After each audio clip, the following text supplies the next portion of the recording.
So we previewed our presentation. We know that many of the slides will require automatic timings, a certain amount of time for the viewer to read the text and look at the pictures before it moves on automatically to the next slide.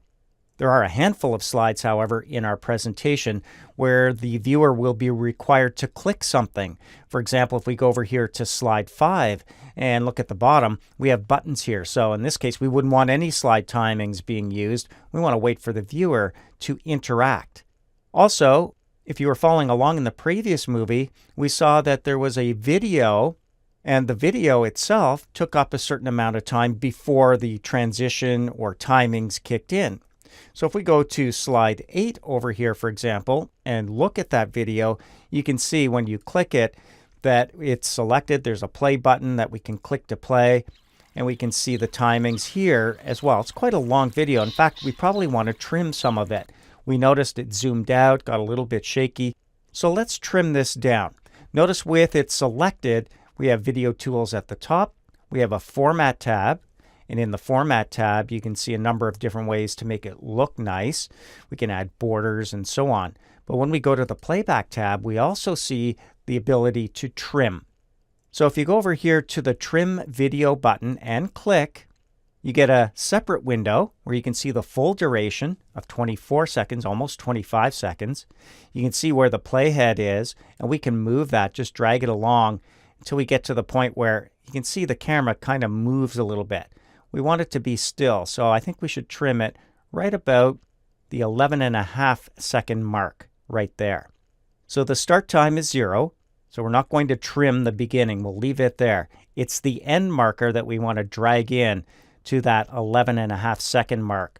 So you can drag it over, get as close as you can. You can see the video moving in the background there. In fact, maybe even closer to 11 is good. Now all we have to do to save that change is to click OK. So it's a shorter video now. It's not going to be shaky. It's not going to zoom in and out. It's also going to affect the slide timings. It's a shorter video, which means the slide timing will automatically kick in after it's completed.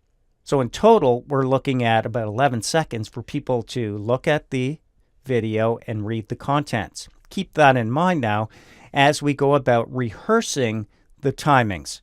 That's what we're going to do. It's built into PowerPoint here. We'll go back to slide 1 to start the rehearsal process. Now we're working with our leaf and mortar presentation. If you've skipped to this movie, you can have what I have by opening up Leaf and Mortar 0302. We're going to start with the Transitions tab. Click there. We want to make sure that we're able to click from one slide to the next to rehearse our timings. We'll turn that off after and use the timings, but to move from one slide to the next, we need to be able to click as opposed to using the default timings that show up. So click the checkbox for on mouse click and deselect the after checkbox so that we skip over the timings and use the mouse to click from one to the next to the next. Clicking apply to all applies the same settings to all of the slides in this presentation. Now we're ready to rehearse. We do that by going up to the slideshow tab, and you'll find a rehearse timings button here in the setup group.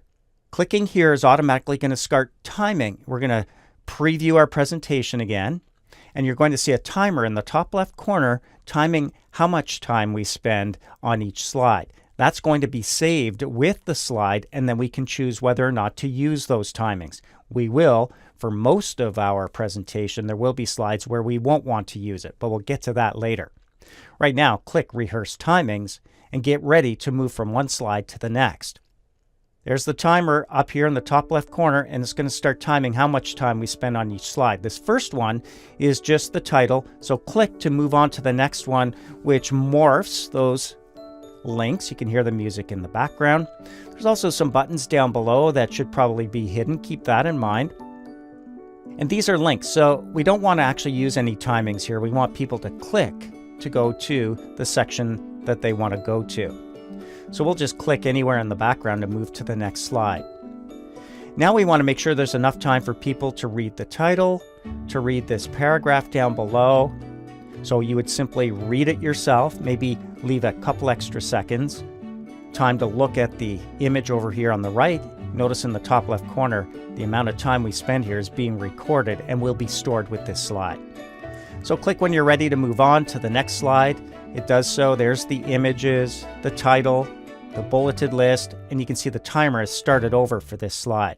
At any time, you can hit the pause button if you want to pause for a second. Notice the arrow here to move to the next slide. That's another way to get to the next slide if you wanted to. Now we see a slide where we're not going to use timings. We want to click buttons down at the bottom. So all we need to do now is click, knowing that we're not going to use the timings here. Okay, water features, garden structures. You can see what's happening here. We can click next. Very short amount of text. There's an image too that shows up and then kind of morphs into the next slide with some more images.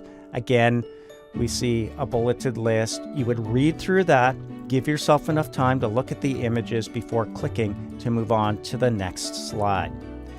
Well, here's our video. You can see it starts off and it's a shorter one. And again, this is one that we don't want to use the slide timings. We want people clicking the buttons that appear down below. Click the next button up here or on the slide anywhere to move on to the next slide. Here we see hardscaping. You would read through that paragraph, take a look at the image, and click to move on. We can click on the slide because we set it up that way. If you hadn't set it up using the transition timings, you would have to click this next button up here to move to the next slide. And there's some more hardscaping info, images, and a bulleted list. Click to move on. Look at this image.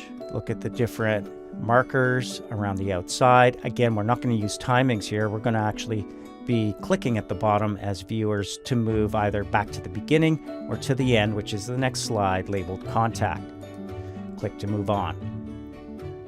Go through this. You would read the email, read it out loud, the telephone, recite the number, look at the title on the web, and read that out loud before clicking to move on to the next slide, which is actually the last slide.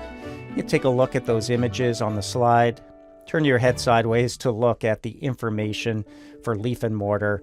There's their location. And when you're done, you'll press Escape. And when you do that, you can see the total time for your slideshow shows up here. Mine happens to be 2 minutes, 38 seconds altogether. Do you want to save these new slide timings? They get saved with your slides when you click Yes. So go ahead and do that. And now if we go up to the Transitions tab, every slide has its own timing. You can see this one happens to be about 6 seconds, but we don't even need it to be 1 second because it's automatically going to morph into the next one. So we have all of our timings. We don't need them on certain slides. We want to mouse click to move to the next slide. These are the things that we'll set up for our kiosk style presentation, and we'll get into those details next.